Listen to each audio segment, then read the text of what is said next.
ada pendapat bahwa iblis itu adalah bapaknya jin, tapi sementara ada pendapat lain iblis itu bagian daripada jin.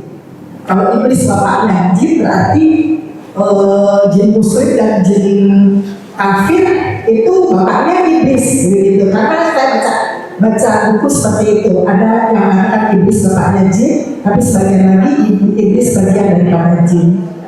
Kan ada jin muslim dan ada jin kafir. Jin kafir itu memang selalu menggoda kita. Nah, jin muslim itu apa tugasnya?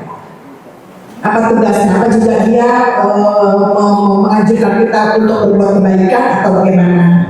Kemudian pada saat puasa Ramadan itu kan setan dibelenggu, diikat dan lain sebagainya. Tapi justru pada saat Ramadan itu banyak sekali kita sebagai manusia ini mendapatkan dorongan-dorongan atau hawa nafsu setan. Nah, ini penjelasan. Terus yang terakhir, minta materinya Pak Ustaz. Terima kasih banyak. Saya tertarik sekali. Assalamualaikum warahmatullahi wabarakatuh. Baik, yang pertama, apa perbedaan jin dan iblis? Perbedaan yang paling nyata dan jelas adalah yang tadi sudah dijelaskan dalam materi. Ketika iblis memohon kepada Allah Subhanahu wa taala, yakni minta kepada Allah agar dipanjangkan umurnya sampai hari akhir. Nah, ini perbedaan yang paling nyata. Iblis itu umurnya dipanjangkan sampai hari akhir, sementara jin yang di luar iblis tadi dia mengalami kematian sebagaimana kita manusia. Hanya saja berapakah umur jin, wallahu a'lam, kita tidak tahu. Memang ada, saya juga pernah ikut meruqyah seseorang, kemudian jinnya itu mengaku, kata jinnya, saya berumur sekian ribu tahun gitu ya, saya pernah bertemu ini, bahkan dia bilang saya pernah bertemu Ibnu Abbas, saya bertemu Ibnu Mas'ud gitu katanya, kata jinnya itu. Tapi kan kata Rasulullah, kalau jin berkata maka jangan dipercaya, karena pasti perkataannya adalah dusta. Jadi berapa umur jin? Wallahu a'lam. Tidak ada penjelasan yang pasti berapa umur jin. Yang pasti adalah umur iblis. Umur iblis sampai hari kiamat. Lalu apakah iblis itu bapaknya jin atau bagian dari jin atau sepupu atau mertua, besan apa gitu?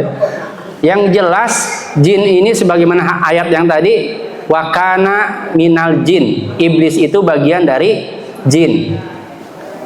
Apakah iblis ini satu-satunya jenis jin di awal dulu sehingga seluruh jin setelahnya adalah keturunan iblis? Ini juga tidak ada penjelasan. Yang jelas Allah mengatakan iblis ini adalah bagian dari jin yang umurnya diperpanjang. Apakah jin-jin hari ini adalah keturunan iblis? Itu juga tidak ada penjelasannya. Kenapa Ustaz tidak bisa dipastikan? Ya karena mereka bersifat goib. Pertama goib, tidak bisa kita lihat, ya tidak bisa kita tanya. Yang kedua, kalaupun bisa ditanya, kata Rasulullah, jangan dipercaya tadi. Nah, jadi susah kita mau dapat info dari mana. Nah, tapi yang jelas tadi gitu, iblis itu bagian dari jin, umurnya diperpanjang. Kalau jin selain iblis seperti manusia. Seperti manusia, dia hidup, dia berkeluarga, beranak pianak seperti kita. Ada yang muslim, ada yang kafir. Kemudian juga ada yang mati, ada yang wafat.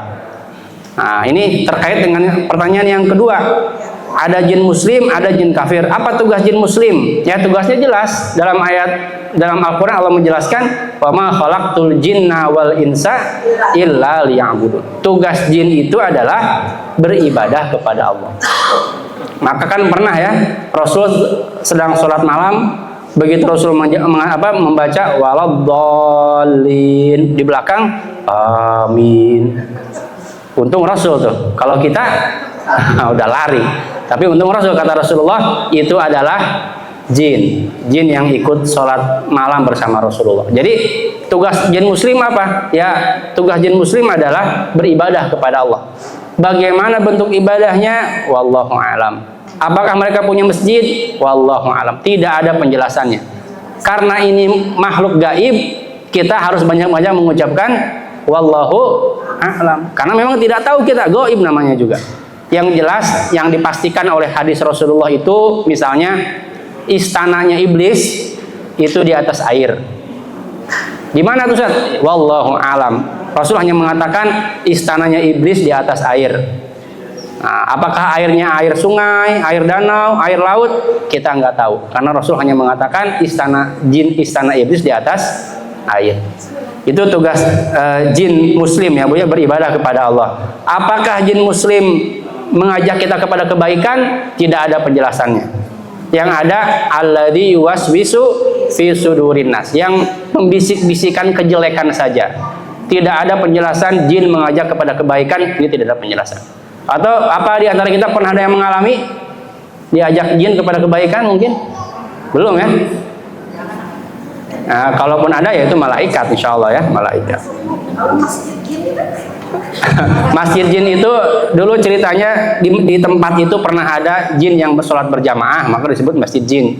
Makanya disebut masjid jin. Tapi bukan berarti masjid itu dibuat dibuat oleh jin, tidak. Itu tempat sholatnya manusia, tapi pernah ada kejadian di masjid itu jin ikut sholat berjamaah, maka disebut masjid jin.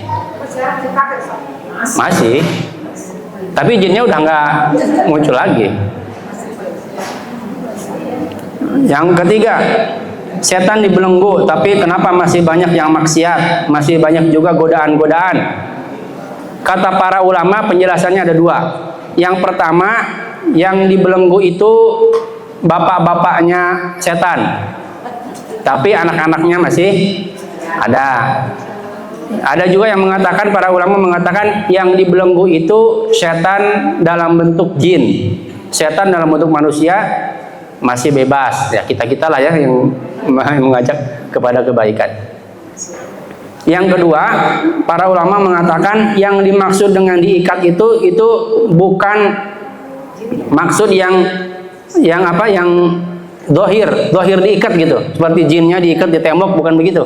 Tapi maksudnya adalah karena di bulan Ramadan itu imannya orang-orang beriman sedang naik, saking naiknya itu seolah-olah jin itu diikat. Ada juga pendapat seperti itu Bu. Allahu a'lam mana yang betul. Yang jelas tugas kita adalah tetap meningkatkan keimanan. Mau diikat ataupun tidak, tetap kita tugasnya meningkatkan keimanan. Yang terakhir nanti saya titipkan ke Ustadz Imam ya, insyaallah.